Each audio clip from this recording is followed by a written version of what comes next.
আসসালামু আলাইকুম everyone, welcome to জান্নাত কুকিং চ্যানেল। গড়ে থাকা অল্প কয়েকটা উপকরণ দিয়ে আজকে আমি আপনাদের সঙ্গে খুবই মজাদার আর একদমই ঝটপট নাস্তা রেসিপি শেয়ার করব। একদম হেলদি, খেতে কিন্তু অনেক বেশি টেস্টি। বিকালের নাস্তার জন্য বা ইফতারের জন্য ঝটপট করে তৈরি করে নিতে পারেন। আশা করছি রেসিপিটা সকলের কাছে খুবই ভালো লাগবে। নাস্তাগুলো তৈরি করার জন্য নিয়েছি 3 পিস সিদ্ধ করা আলুগুলো হাতের সাহায্যে ম্যাশ করে নিচ্ছি। আপনারা চাইলে গ্রেটারের সাহায্যেও ম্যাশ করে নিতে পারেন। এখন দিয়ে দিচ্ছি 1/4 কাপ পেঁয়াজ বেরেস্তা, দিয়ে দিচ্ছি 1/4 কাপ ধনেপাতা কুচি, হাফ চামচ চিলি ফ্লেক্স, হাফ চামচ লবণটা পরিমাণ মতো করে দিয়ে দিবেন। দিয়েছি হাফ চামচ চাট মশলা, হাফ চামচ ভাজা জিরা গুঁড়া, আর দিয়ে দিচ্ছি 1/4 কাপ কর্নফ্লাওয়ার আর চালের গুঁড়া। দুটি মিশ্রণ একসাথে করে দিয়েছি 2টি পাউরুটি।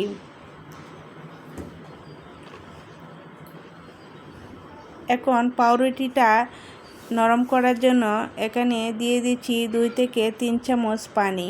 এখানে কিন্তু এর চেয়ে বেশি পানি ব্যবহার করা যাবে না, তাহলে কিন্তু মিশ্রণটা নরম হয়ে যাবে। আলুর মিশ্রণটা যদি নরম হয়ে যায় তাহলে নাস্তার শেপগুলো দিতে অসুবিধা হবে। এখন সবগুলো উপকরণ সুন্দরভাবে হাতের সাহায্যে মিশিয়ে নিচ্ছি। মিশানোটা খুব সুন্দরভাবে করে নিতে হবে, আর মিশ্রণটা খুবই শক্ত একটা ডো হবে, কারণ সফট ডো দিয়ে কিন্তু এই নাস্তা শেপ দেওয়া যাবে না। শক্ত একটা ডো তৈরি করে নিতে হবে। মিশ্রণটা খুবই ভালোভাবে আমি করে নিয়েছি। দেখেন, একদম শক্ত একটা ডো তৈরি করা হয়েছে। এখন নাস্তা শেপ দেওয়ার জন্য আমি হাতের সাহায্যে লম্বা শেপ দিয়ে নিচ্ছি। একদম চ্যাপ্টা করে লম্বা করে শেপ দিয়ে নেব। প্রথমে একটু দেখলেই বুঝতে পারবেন। হাফ ইঞ্চি মোটা করে আমি শেপটা দিয়ে নিয়েছি।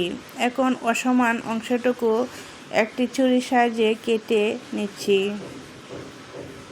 তাহলে নাস্তার শেপগুলো খুবই সুন্দর হবে। আমি 3 কোণ করে শেপ দিয়ে নেব। আপনারা চাইলে যে কোনো শেপ দিয়ে নিতে পারেন।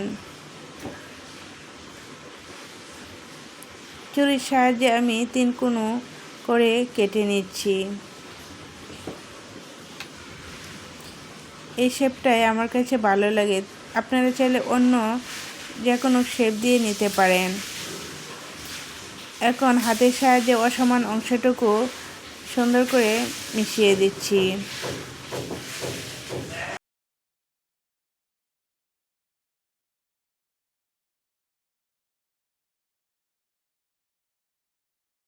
সবগুলো নাস্তা আমি সুন্দরভাবে হাতের সাহায্যে মিশিয়ে তৈরি করে নিয়েছি, যাতে অসমান অংশটুকু দেখতে খারাপ না লাগে। এখন সবগুলো নাস্তা আমার তৈরি করা হয়েছে। ভেজে নেওয়ার পালা।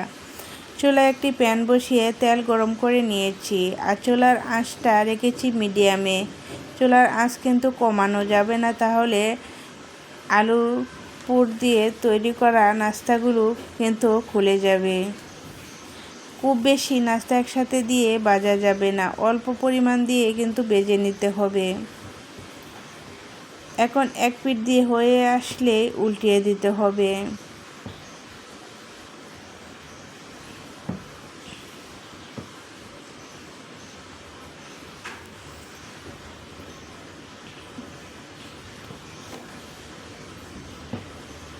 কিছুক্ষণ হয়ে যাওয়ার পর কিন্তু নাস্তাগুলো উলটপালট করে ভেজে নিতে হবে।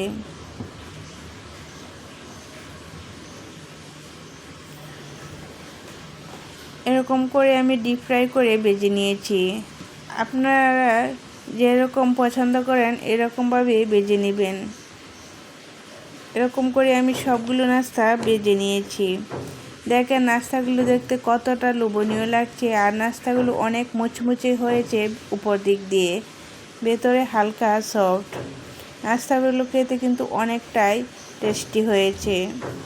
আশা করছি আমার এই সহজ রেসিপিটা আপনাদের কাছে একটু হলেও ভালো লেগেছে। ভালো লেগে থাকলে লাইক, কমেন্ট, শেয়ার করবেন, সাবস্ক্রাইব করে আমার চ্যানেলের পাশেই থাকবেন। আশা করছি এরকম সহজ রেসিপি আপনারা ইফতারে বা বিকেলে নাস্তায় রাখবেন।